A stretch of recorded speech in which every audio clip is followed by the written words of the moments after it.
19장. 예수께서 이 말씀을 마치시고 갈릴리를 떠나서 요단강 건너편 유대 지방으로 가셨다. 많은 무리가 예수를 따라왔다. 예수께서는 거기서 그들을 고쳐주셨다. 바리새파 사람들이 예수께 다가와서 그를 시험하려고 물었다. 무엇이든지 이유만 있으면 남편이 아내를 버려도 됩니까? 예수께서 대답하셨다. 사람을 창조하신 분이 처음부터 그들을 남자와 여자로 지으셨다는 것과 그리고 그가 말씀하시기를 그러므로 남자는 아버지와 어머니를 떠나서 자기 아내와 합하여서 둘이 한 몸이 될 것이다 하신 것을 너희는 아직 읽어보지 못하였느냐. 그러므로 그들은 이제 둘이 아니라 한 몸이다. 하나님이 짝지어 주신 것을 사람이 갈라 놓아서는 안 된다. 그들이 예수께 말하였다. 그러면 어찌하여 모세는 이혼 증서를 써주고 아내를 버리라고 명령하였습니까? 예수께서 대답하셨다. 모세는 너희의 마음이 완악하기 때문에 아내를 버리는 것을 허락하여 준 것이지 본래부터 그랬던 것은 아니다. 내가 너희에게 말한다. 음행한 까닭이 아닌데도 아내를 버리고 다른 여자에게 장가드는 사람은 누구나 간음하는 것이다. 제자들이 예수께 말하였다. 남편과 아내 사이가 그러하다면 차라리 장가들지 않는 것이 좋겠습니다. 예수께서 그들에게 말씀하셨다. 누구나 다 이 말을 받아들이지는 못한다. 다만 타고난 사람들만이 받아들인다. 모태로부터 그렇게 태어난 고자도 있고 사람이 고자로 만들어서 된 고자도 있고 또 하늘나라 때문에 스스로 고자가 된 사람도 있다. 이 말을 받아들일 수 있는 사람은 받아들여라. 그때에 사람들이 예수께 어린이들을 데리고 와서 손을 얹어서 기도하여 주시기를 바랐다. 그런데 제자들이 그들을 꾸짖었다. 그러나 예수께서 말씀하셨다. 어린이들이 내게 오는 것을 허락하고 막지 말아라. 하늘나라는 이런 어린이들의 것이다.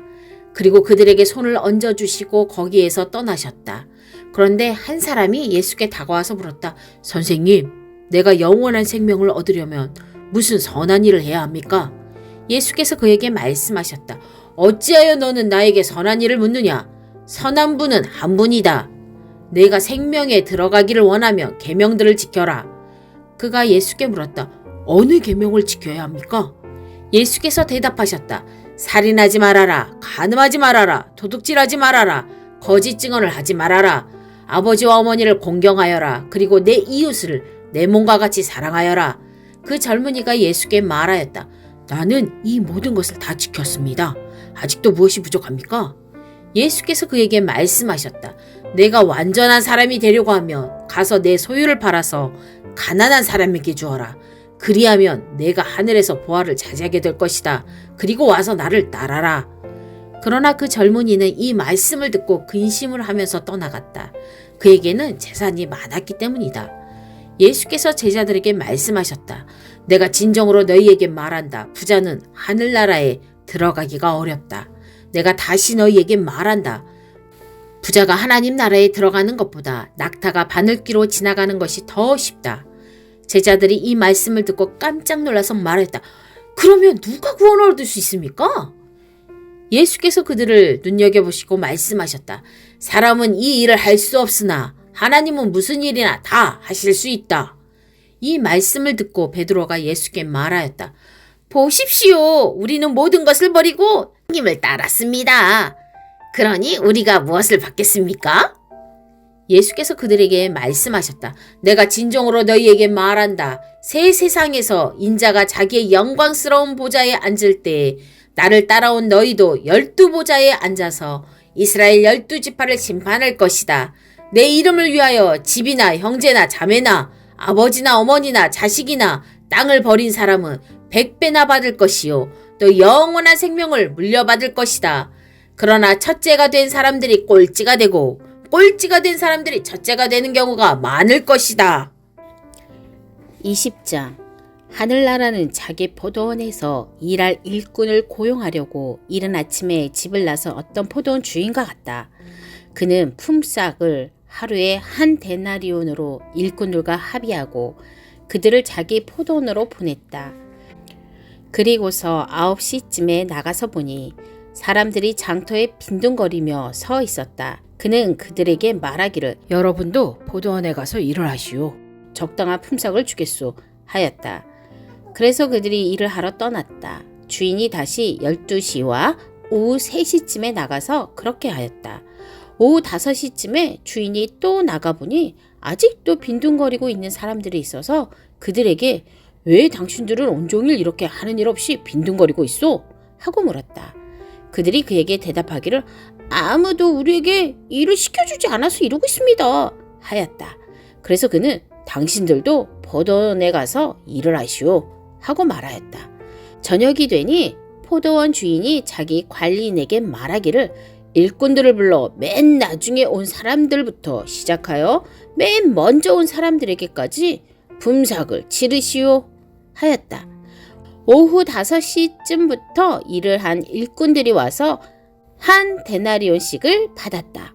그런데 맨 처음에 와서 일을 한 사람들은 은근히 좀 더 받으려니 하고 생각하였는데 그들도 한 데나리온씩을 받았다. 그들은 받고 나서 주인에게 투덜거리며 말하였다. 마지막에 온 이 사람들은 1시간밖에 일하지 않았는데도 찌는 더위 속에서 온종일 수고한 우리들과 똑같이 대우하였습니다. 그러자 주인이 그들 가운데 한 사람에게 말하기를 이보시오. 나는 당신을 부당하게 대한 것이 아니오. 당신은 나와 한 데나리온으로 합의하지 않았소. 당신의 품삯이나 받아가지고 돌아가시오. 당신에게 주는 것과 꼭 같이 이 마지막 사람에게 주는 것이 내 뜻이오. 내 것을 가지고 내 뜻대로 할 수 없다는 말이오. 내가 후하기 때문에 그것이 당신 눈에 거슬리오? 하였다. 이와 같이 꼴찌들이 첫째가 되고 첫째들이 꼴찌가 될 것이다. 예수께서 예루살렘으로 올라가시면서 12제자를 따로 곁에 불러 놓으시고 길에서 그들에게 말씀하셨다. 보아라, 우리는 지금 예루살렘으로 올라가고 있다. 인자가 대제사장들과 율법학자들에게 넘겨질 것이다. 그들은 그에게 사형을 선고할 것이며 그를 이방 사람에게 넘겨주어서 조롱하고 채찍질하고 십자가에 달아서 죽게 할 것이다. 그러나 그는 사흘째 되는 날에 살아날 것이다. 그때에 세베대의 아들들의 어머니가 아들들과 함께 예수께 다가와서 절하며 무엇인가를 청하였다. 예수께서 그 여자에게 물으셨다. 무엇을 원하십니까?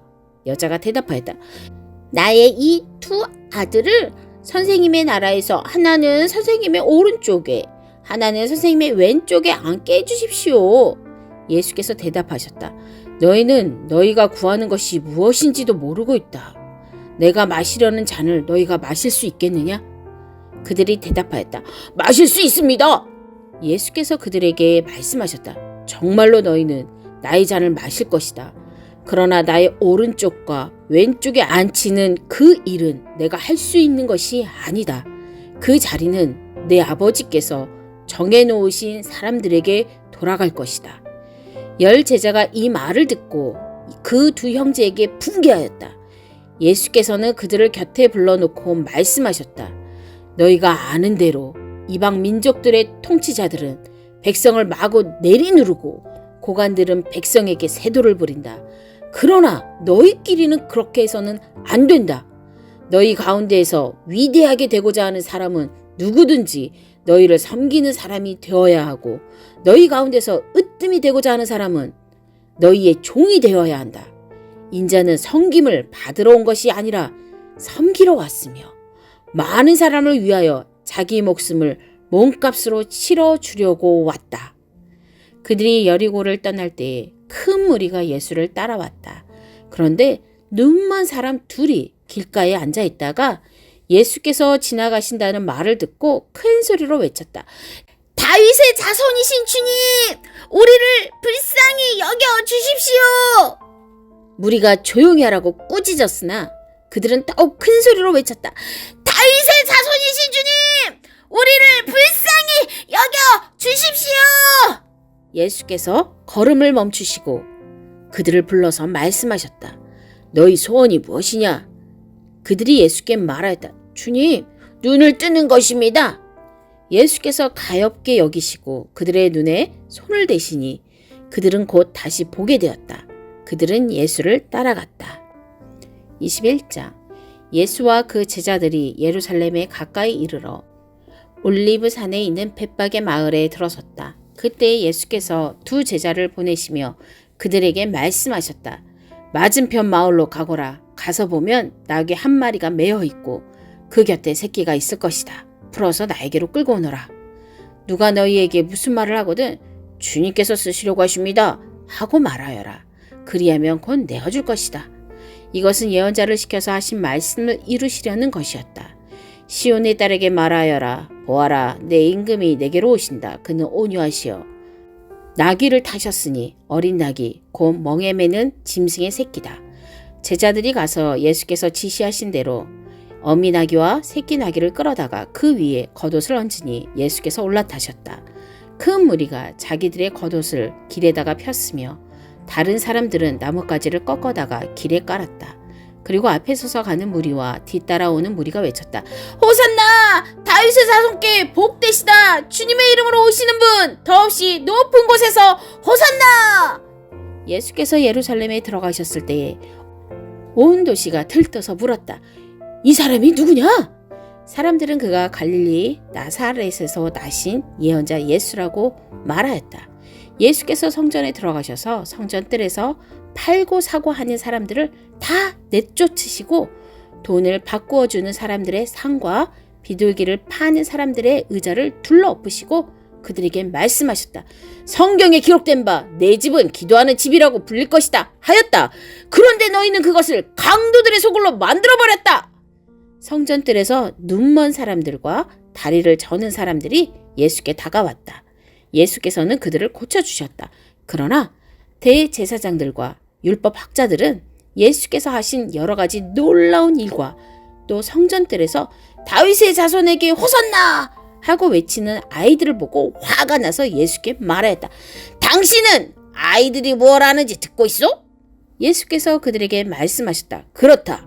주님께서는 어린 아이들과 젖먹이들의 입에서 찬양이 나오게 하셨다. 하신 말씀을 너희는 읽어보지 못하였느냐? 예수께서 그들을 남겨두고 성 밖으로 나가 베다니로 가셔서 거기에서 밤을 지내셨다. 새벽에 성 안으로 들어오시는데 예수께서는 시장하셨다. 마침 길가에 있는 무화과 나무 한 그루를 보시고 그 나무로 가셨으나 잎사귀 밖에는 아무것도 없으므로 그 나무에게 말씀하셨다. 이제부터 너는 영원히 열매를 맺지 못할 것이다. 그러자 무화과 나무가 곧 말라버렸다. 제자들은 이것을 보고 놀라서 말하였다. 무화과 나무가 어떻게 그렇게 당장 말라버렸을까? 예수께서 그들에게 말씀하셨다. 내가 진정으로 너희에게 말한다. 너희가 믿고 의심하지 않으면 이 무화과 나무의 한 일을 너희도 할 수 있을 뿐 아니라 이 산더러 들려서 바다에 빠져라 하고 말해도 그렇게 될 것이다. 또 너희가 기도할 때 이루어질 것을 믿으면 구하는 것은 무엇이든지 다 받을 것이다. 예수께서 성전에 들어가서 가르치고 계실 때에 대제사장들과 백성의 장로들이 다가와서 말하였다. 당신은 무슨 권한으로 이런 일을 하시오? 누가 당신에게 이런 권한을 주었소? 예수께서 그들에게 이렇게 대답하셨다. 나도 너희에게 한 가지를 물어보겠다. 너희가 대답하면 나도 무슨 권한으로 이런 일을 하는지를 말하겠다. 요한의 세례가 어디에서 왔느냐? 하늘에서냐? 사람에게서냐? 그러자 그들은 자기들끼리 의논하며 말하였다. 하늘에서 왔다고 말하면 어째서 그를 믿지 않느냐고 할 것이요. 또 사람에게서 왔다고 하자니 무리가 무섭소. 그들은 모두 요한을 예언자라고 여기니 말이요. 그래서 그들은 예수께 모르겠다고 대답하였다. 그러자 예수께서 말씀하셨다. 나도 내가 무슨 권한으로 이런 일을 하는지를 너희에게 말하지 않겠다. 너희는 어떻게 생각하느냐? 어떤 사람에게 아들이 둘 있는데 아버지가 맏아들에게 가서 얘야 너 오늘 포도원에 가서 일해라 하고 말하였다. 그런데 맏아들은 대답하기를 싫습니다 하고 말하였다. 그러나 그 뒤에 그는 뉘우치고 일하러 갔다. 아버지는 둘째 아들에게 가서 같은 말을 하였다. 그는 대답하기를 예 가겠습니다 아버지 하고서는 가지 않았다. 그런데 이 둘 가운데서 누가 아버지의 뜻을 행하였느냐? 예수께서 이렇게 물으시니 그들이 대답하였다. 맏아들입니다. 예수께서 그들에게 말씀하셨다. 내가 진정으로 너희에게 말한다. 세리와 창녀들이 오히려 너희보다 먼저 하나님의 나라에 들어간다. 요한이 너희에게 와서 옳은 일을 보여주었으나 너희는 그를 믿지 않았다. 그러나 세리와 창녀들은 믿었다. 너희는 그것을 보고도 끝내 뉘우치지 않았으며 그를 믿지 않았다.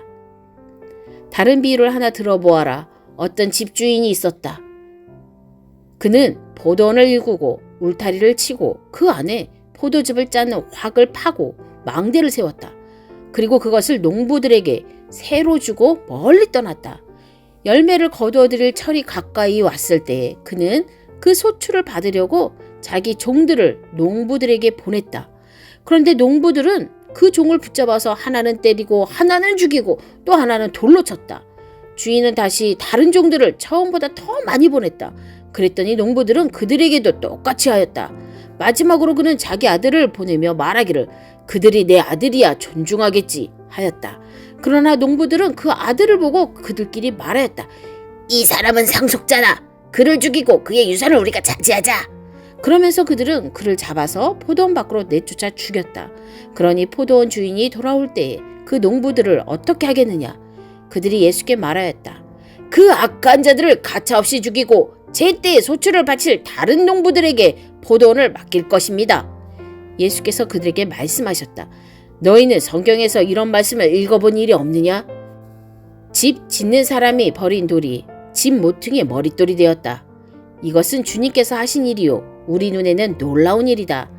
그러므로 나는 너희에게 말한다. 하나님께서는 너희에게서 하나님의 나라를 빼앗아서 그 나라의 열매를 맺는 민족에게 주실 것이다. 이 돌 위에 떨어지는 사람은 부스러질 것이요 이 돌이 어떤 사람 위에 떨어지며 그를 가루로 만들어 놓을 것이다. 대제사장들과 바리새파 사람들은 예수의 비유를 듣고서 자기들을 가리켜 하시는 말씀임을 알아채고 그를 잡으려고 하였으나 무리들이 무서워서 그렇게 하지 못하였다. 무리가 예수를 예언자로 여기고 있었기 때문이다.